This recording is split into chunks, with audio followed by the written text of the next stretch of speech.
बिल्कुल, बहुत बहुत बधाई, शुभकामनाएं भाई आकाश शर्मा जी को कि दक्षिण विधानसभा उपचुनाव के लिए पार्टी ने प्रत्याशी बनाया। धन्यवाद हाईकमान को। और कहीं न कहीं पार्टी ने यूथ चेहरा को मौका दिया है। आकाश शर्मा कोई नया नहीं है। आकाश शर्मा एनएसयूआई के प्रदेश अध्यक्ष के रूप में काम किए। आकाश शर्मा यूथ कांग्रेस के वर्तमान में प्रदेश के अध्यक्ष हैं। पार्टी में लगातार सक्रिय रूप से काम किए। काफ़ी लंबा अनुभव है। संगठन को काफ़ी उन्होंने काम किए हैं। और इसके साथ ही हाँ, निश्चित रूप से आकाश शर्मा जी को पहली बार पार्टी ने प्रत्याशी बनाया दक्षिण विधानसभा के उपचुनाव में। इसका कहीं न कहीं पार्टी को फायदा मिलेगा, क्योंकि दक्षिण विधानसभा उपचुनाव में दक्षिण विधानसभा के मतदाता इस समय बदलाव चाहते हैं, इस समय परिवर्तन चाहते हैं, नया चेहरा चाहते हैं। कि भारतीय जनता पार्टी जो चेहरा पे दांव लगाई है वो चेहरा निष्क्रिय चेहरा है, और कांग्रेस ने एक युवा चेहरा पर दांव लगाया है। तो कहीं ना कहीं इसका फायदा कांग्रेस पार्टी को मिलेगा। बीजेपी का गढ़ माना जाता है दक्षिण विधानसभा सीट को। ऐसे में जो वरिष्ठ हैं उनको छोड़ के एक युवा चेहरा को आपने बनाया है प्रत्याशी, पर क्या कहना चाहिए? देखिए, हमारे पास दक्षिण विधानसभा में चेहरों की कमी बिल्कुल भी नहीं है। हमारे लिए किसी को प्रत्याशी बनाना आसान काम भी नहीं था, बहुत कठिन काम था। एक से एक नाम, एक से एक दावेदार, इतने मजबूत दावेदार। लेकिन प्रत्याशी तो कोई एक ही हो सकता है, इसलिए आलाकमान को हम लोगों ने जिम्मेदारी दे दी थी। आलाकमान ने जो निर्णय किया, प्रत्याशी बनाया, वो हम लोगों के लिए शर्मान्य है। लेकिन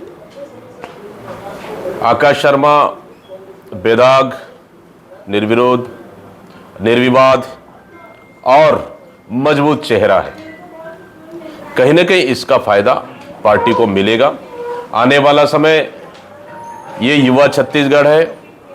आने वाला समय छत्तीसगढ़ में युवाओं का राज रहेगा, और छत्तीसगढ़ में युवा ही क्रांति ला सकते हैं। ये हो सकता है, इन भावनाओं के साथ युवाओं को मौका मिला है।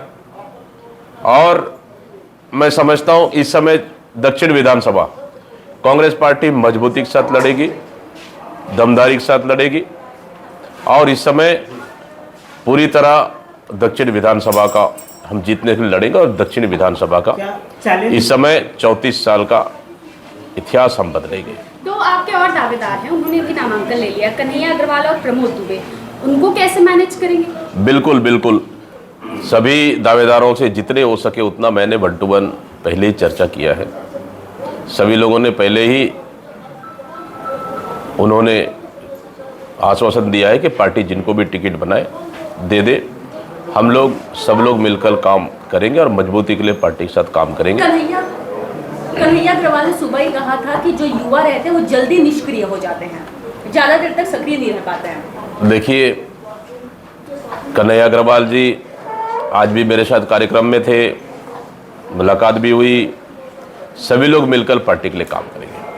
क्या ये चैलेंज माना जाए? क्योंकि देखा जाए तो एक तरफ गद्दावर नेता है, 2 बार के महापौर रह चुके विवेक प्रत्याशी सुनील सोनी हैं, ऊपर से महापौर भी रहे। तो ऐसे में क्या माना जाए, चैलेंज है? आप सुनील सोनी को गद्दावर नेता कहते हैं?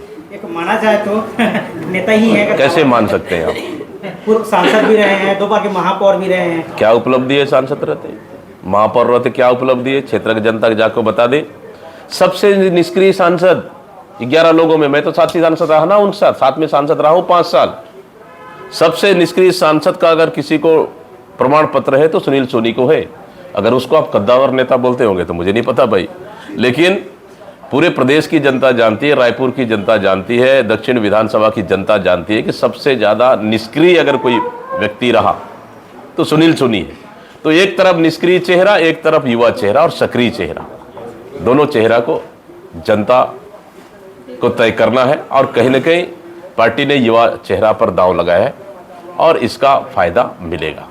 भाजपा ने पूरी ताकत झोंक दी है, मंत्रिमंडल से लेकर विधानसभा विधायक को भी वहां पर झोंक दिया दक्षिण के एक चुनाव के लिए। क्या लगता है कांग्रेस? देखिए, सत्ता का दुरुपयोग, धनबल का दुरुपयोग भारतीय जनता पार्टी करेगी, लेकिन जनता का मूड इस समय बदल चुका है। दक्षिण विधानसभा में, दक्षिण विधानसभा में इस समय मौसम बदल चुका है और इस समय जनता चाहती है कि बदलाव, तो कहीं ना कहीं उनके लिए कांग्रेस ही सबसे बड़ा विकल्प है और इस समय दक्षिण विधानसभा उपचुनाव कांग्रेस जीतेगी।